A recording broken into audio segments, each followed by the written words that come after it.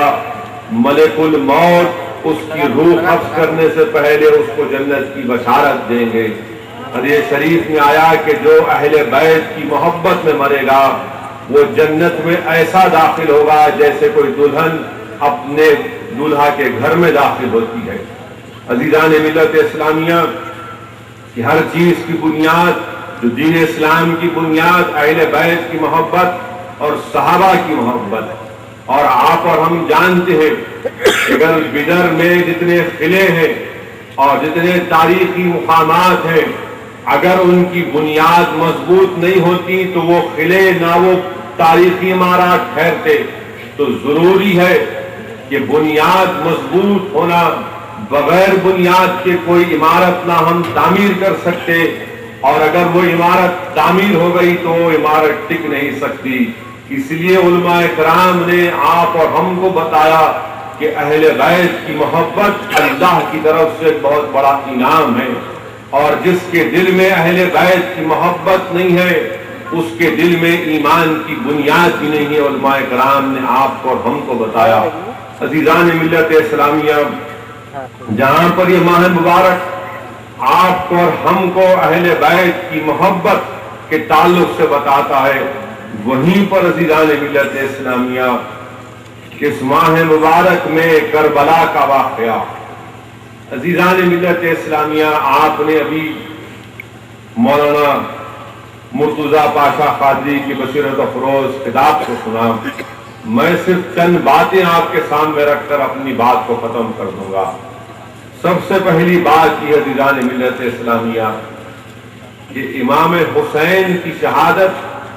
کوئی وقتی واقعہ نہیں تھا، بلکہ علماء کرام نے لکھا اور ہم کو سمجھایا کہ یہ قدرت کا نظام ہے، یہ قدرت کا نظام ہے۔ اور وہ کیا ہے کہ جب فرعون نے ظلم کیا، جب نمرود نے ظلم کیا تو اللہ نے حضرت ابراہیم علیہ السلام کو کھڑا کیا، اللہ نے حضرت موسیٰ علیہ السلام کو طاقت اور قوت دی۔ جب یزید نے ظلم کیا تو اللہ سبحانہ و تعالیٰ نے عزیزان ملت اسلامیہ حضرت امام حسین کو شجاعت اور بہادری عطا کی۔ اور عزیزان ملت اسلامیہ، رسول اللہ صلی اللہ علیہ وسلم نے اپنی زبان مبارک سے امام حسین کی سیرکاری میں فرما دیا کہ میرے آقا دو عالم صلی اللہ علیہ وسلم کی زبان مبارک سے یہ کلمات نکل رہے ہیں اور آنکھوں سے آنسو روا دوا ہے کہ رسول اللہ صلی اللہ علیہ وسلم فرما رہے ہیں کہ میرا بیٹا حسین شہید ہوگا، میرا بیٹا حسین شہید ہوگا۔ اور حضرت یحییٰ حضرمی رضی اللہ تعالیٰ عنہ فرما رہے کہ میں ایک مرتبہ حضرت علی کے ساتھ سفر میں تھا تو مقام نینوا کے پاس حضرت علی نے پکار کر کہا کہ ابو عبداللہ صبر کرنا۔ تو حضرت یحییٰ حضرمی نے سوال کیا ہے کہ علی آپ کس سے مخاطب ہیں؟ تو حضرت علی نے کہا کہ میں نے اللہ کے رسول صلی اللہ علیہ وسلم کو یہ ارشاد فرماتے سنا کہ میرا بیٹا حسین شہید ہوگا، اور میں حسین سے کہہ رہا ہوں کہ صبر کا دامن نہیں چھوڑنا۔ عزیزان ملت اسلامیہ، امام جلال الدین سیوطی خصائص الکبریٰ میں حدیث شریف لکھتے ہیں، کیا لکھتے ہیں کہ حضرت علی حضرت ازبک کے ساتھ جا رہے اور حضرت علی رضی اللہ تعالیٰ عنہ شیر خدا وہ جگہ کو بتاتے ہیں اور کہتے ہیں کہ اس جگہ پر، یہ جگہ میرے بیٹے حسین کی مقتل گاہ ہے، اس جگہ پر حسین شہید ہوں گے، اس جگہ پر آل رسول کے قافلے کا خیمہ لگایا جائے گا، اس فلاں جگہ پر آل رسول کے اونٹوں کے کجاوا رکھنے کی جگہ ہوگی، اس جگہ پر آل رسول کے نوجوان شہید ہوں گے اور زمین و آسمان ان کے لیے روئے گی۔ عزیزان ملت اسلامیہ، سوال یہ پیدا ہوتا ہے کہ سوال کوئی کر سکتا ہے کہ اللہ کے رسول صلی اللہ علیہ وسلم دعا اپنی زبان سے یہ کہہ رہے ہیں کہ میرا بیٹا حسین شہید ہوگا. حضرت علی رضی اللہ تعالیٰ عنہ ارشاد فرما رہے ہیں کہ ہاں میں اس جگہ کی نشاندہی کر رہے ہیں کہ اس جگہ پر امام حسین شہید ہوں گے. وہ رسول صلی اللہ علیہ وسلم جس کے اشارے پر چاند کے 2 ٹکڑے ہو گئے. جنگ تبوک میں اللہ کے رسول صلی اللہ علیہ وسلم کی انگلیوں سے پانی روا دوا ہو گیا. وہ رسول صلی اللہ علیہ وسلم جس کے حکم پر ڈوبا ہوا سورج دوبارہ نکل کر آیا. وہ رسول جس کا دست مبارک حضرت جابر کے دسترخوان کو لگا تو 70 صحابہ نے کھانا کھایا. کیا وہ رسول صلی اللہ علیہ وسلم اگر دعا کر دیتے کہ یا اللہ میرے بیٹے حسین سے امتحان کو ٹال دے تو کیا اللہ سبحانہ و تعالیٰ آپ کی دعا صلی اللہ علیہ وسلم کی دعا کو قبول نہیں کرتا؟ یقیناً اللہ سبحانہ و تعالیٰ اس دعا کو قبول کرتا. مگر اللہ کے رسول صلی اللہ علیہ وسلم اپنی امت کو صبح قیامت تک یہ پیغام دے رہے کہ دیکھو تمہارے دنیا کے مسائل یقیناً مسجد کے ممبر اور محراب سے بھی طے ہوتے ہیں، مگر جب تک تم میدان کارزار میں نہیں آؤ گے تمہارے مسائل حل ہونے والے نہیں ہیں. اللہ کے رسول صلی اللہ علیہ وسلم کی سنت مسلمانوں ہم سے پکار پکار کر کہہ رہی ہے. کیا کہہ رہی ہے؟ کہ دیکھو اللہ کے رسول صلی اللہ علیہ وسلم کو طائف میں لہو لہان ہونا پڑا. دیکھو احد کے میدان میں رسول اللہ صلی اللہ علیہ وسلم کو اپنے دندان مبارک کو شہید کرنا پڑا. دیکھو مسلمانوں رسول اللہ صلی اللہ علیہ وسلم اپنی خاموش اداؤں سے امت کو پیغام یہ دے رہے کہ میں نے احد کے میدان میں اپنے محبوب چچا کی لاش کو کٹتا ہوا دیکھا. اللہ کے رسول صلی اللہ علیہ وسلم امت کو پیغام دے رہے کہ دیکھو مکے کی مبارک سرزمین ہے، کعبۃ اللہ کے سامنے میں سربسجود ہوں اور میرے جسم نورانی پر اونٹ کی اجڑی ڈالی جا رہی ہے. عزیزان ملت رسول اللہ صلی اللہ علیہ وسلم کی سنت ہم سے پکار کر کہہ رہی ہے کہ مسلمانوں جنت کا راستہ پرپیج وادیوں سے گزرتا ہے. مسلمانوں جنت کا راستہ اس راستے پر کانٹے ڈالے جائیں گے. یہ ہے شہادت امام حسین کہ مسلمانوں یاد رکھو جب کبھی بھی دین حق کی سربلندی کے لیے آپ کو ہم کو کام کرنا ہے تو یقیناً باطل طاقتوں سے مقابلہ کرنا پڑے گا، مگر آپ کو اور ہم کو پیچھے ہٹنے کی ضرورت نہیں ہے. اور عزیزان ملت اسلامیہ وہ امام حسین حدیث شریف میں آیا کہ اللہ کے رسول صلی اللہ علیہ وسلم ایک ہاتھ میں امام حسن کا ہاتھ ہے، ایک دست مبارک میں امام حسین کا ہاتھ ہے، اور اللہ کے رسول صلی اللہ علیہ وسلم نے ارشاد فرما رہے کہ جو ان سے محبت کرے گا، جو ان سے محبت کرے گا، جو ان کے والد سے محبت کرے گا، جو ان کے والدہ سے محبت کرے گا وہ جنت میں میرے ساتھ ہوگا. تو معلوم ہوا کہ جو امام حسن اور حسین سے محبت کریں گے، جو حضرت علی سے اور بی بی فاطمہ سے محبت کریں گے، ان کو